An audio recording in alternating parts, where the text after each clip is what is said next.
Hi everyone, Andre here again. Hope you've been having amazing reads. And today I want to give another book review, this time of the first book of my favorite series, and that's The Wheel of Time. I mean, fantasy series, because sci-fi is another one, but that will come later. This is not the first time I've read The Eye of the World, which is the first book of Wheel of Time by Robert Jordan, but only recently did I decide to reread this series from start to finish. And you're probably thinking, so this is your favorite series, but you've never done one single reread of it? And to answer that, I'm gonna say I'm not a huge reread fan, but I've read the first 4 books of this series around 6 times throughout my teenage years and young adulthood. I occasionally do rereads, and that's why I'm doing one now, but usually I prefer to spend the time reading new things.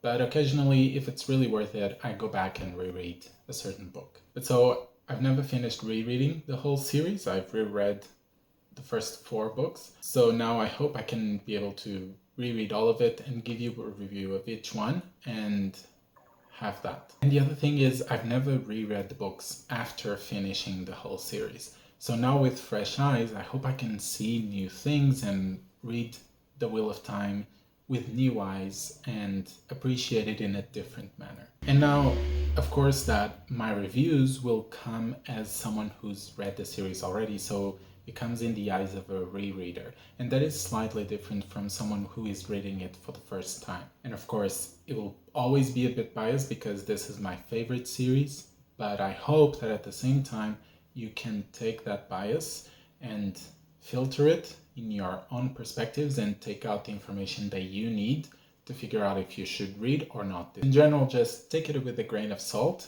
but still believe that I'm trying to be as impartial as I can. So let's go into this book, The Wheel of Time, and the first book is The Eye of the World. This is the first out of 14 books, and they're still the prequel, so could amount to 15 books. This one was written by Robert Jordan in 1990, and that means it's older than me, actually. So I think I should declare this a classic of fantasy, right? Maybe not. Or maybe yes.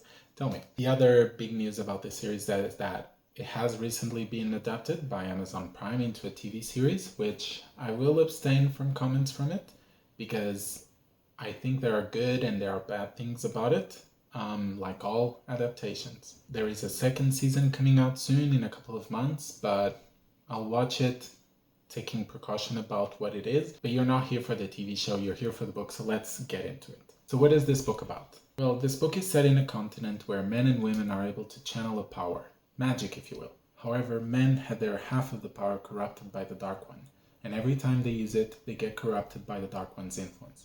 Our story starts off in the Two Rivers village, where we follow 3 boys, Rand, Matt, and Perrin, who are visited by a mysterious woman and a man, right before the village is attacked by strange creatures.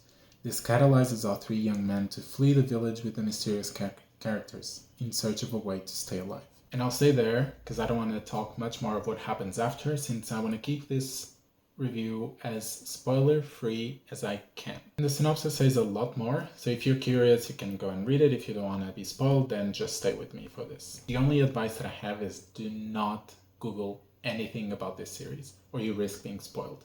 I was spoiled in my first read like that. I know many other people that tried to Google just to see how characters looked like and end up being spoiled massively. So just avoid it, don't do it at all. And before I start, let me just say, I like most of the covers of Wheel of Time. I have these ones which are minimalistic, but I actually am not very impressed with the front cover. I think there are others that look much better. Which one is your favorite? Just comment down below so I can see, because I love to see these covers that have great images about what happens in the books. But yeah, let me know. Okay, so jumping into the review. So let's start with plot. If you couldn't figure out by now, this is the typical chosen one trope. And if you've read Lord of the Rings, then I bet you will be looking at this book and drawing a lot of parallels between The Eye of the World and The Lord of the Rings. And in fact, there are a lot of similarities, especially with regards to the plot. However, I do not think this is detrimental to this book. I think that in this time there were many authors that were trying to emulate the success of The Lord of the Rings and were trying to draw inspiration from J.R.R. Tolkien. But the fact is that every author tried to do it their own way. And I think Robert Jordan was able to find a niche and go with it and do it in a very good way, so much that it had 14 books. So yeah, there are similarities, I admit. The plot seems very similar to the story of Lord of the Rings. However, I feel like it was more of a nod to J.R.R. Tolkien rather than just plagiarism or like just imitating a work of art. I still think the plot is well done within what it is. I think it's sometimes a bit predictable, but overall quite good. And especially because this formula is seen a lot in books in the 90s or 80s, 90s. So I'll give it a bit of rest because of that. So I'm going to give it a plot 3 out of 5 stars for now. How about the characters? Well, this is a tricky one because of the reread. Since I read this series before, I know the path the characters will take. I know how they evolve.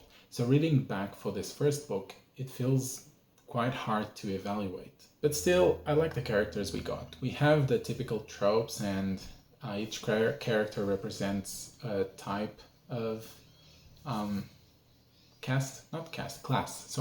a type of class in this usual type of art or of media, maybe except for Matt, who initially plays the trickster, but eventually breaks off that trope and it becomes this murky area that you don't know very well what his purpose is. But all others, such as Rand, Perrin, Nynaeve, Moiraine, Egwene, all of them felt quite real, and I enjoyed following them in their adventure. Even though we don't get much point of view from Egwene, Nynaeve, a bit of Moiraine, but not much. We mostly get the point of views from Rand, Matt, and Perrin. So overall, I'm giving character a 4 out of 5. Speaking of world, next category is world building. And I think this is where the book and its series shine. I find the world of Wheel of Time so fascinating. I can easily lose myself there for hours trying to understand how the world works, what the different countries are, how are they represented, how the magic works, just imagining living in that world. And I think that this book, for the time it was written, it was inclusive and it was exploring so many different cultures and ways of thinking that it really feels like a breath of fresh air for the books of that time, which was when I was reading it. And the world feels huge. It has so many countries, again, so many cultures that are different and interesting to explore. If you like the feel of reading A Song of Ice and Fire by George R.R. Martin and knowing more about Westeros and its history, I think you get a similar feeling with this series. You get this huge world that you clearly can understand there is a past to it, and there are these things that are left as remnants from its past that you can try to understand. And I think this fact that it seems that there's more like this tomes and tomes and tomes of knowledge of this world just hidden across it, I think this becomes that extra sweet feeling for the rereaders, where they're reading, they know already what happened and they know a lot of the story of the world. So when these nuggets of knowledge get dropped, you can analyze them and know exactly what they mean and how the author was smart and able to just give details, sprinkle them throughout the books to let you understand and delve deeper into the world. So yeah, I think this category, it's brilliant. It's a 5 out of 5. Moving on to writing style. This might be a bit polarizing. If you like descriptive prose, then this one is for you. If you don't, then maybe take what I say with a grain of salt again. I do enjoy reading descriptions of places and of what people wear and where they are, looks like, all these type of things, because it helps me create a more vivid image in my head. But I know this is not for everyone, so I completely understand if the score I give is the opposite of what you give. So for writing style, I'm giving it a 4 out of 5. And I'm just not giving it a 5 simply because I did feel that was a problem with the pacing in this book, because it was quite slow throughout a lot of it. And then at the end, we'd suddenly have this avalanche that goes really fast and suddenly everything's happening and then it's the end. So that last part could have been dragged more and the action maybe prolonged a little bit and maybe reduced the parts that were more boring at the start or middle. But that's really the only negative criticism I have for the writing style. Otherwise, I think it's really good. And as for enjoyment, I think this will come to surprise no one. I'm giving it a 5 out of 5. And it's just, I can't help it. Every time I delve into this world, I just feel happy, and I feel like that sense of adventure and going to explore and knowing these characters again and seeing Moiraine and Nynaeve and Egwene and Ren, Matt, Perrin, all of them just feel like a big family. Although a dysfunctional family. Okay, so that is it for all the categories. Now there's a brief summary of them for you, and you can see that the scores we gave, or I gave, was 3, 4, 5, 4, 5. So that totals for a score of 4.2 out of 5. So again, it's above a 4. It's, I think, still a bit far from the true potential of Wheel of Time, which is a 5 out of 5. So it can go better. It can definitely go worse. I think there are worse books, but it's good.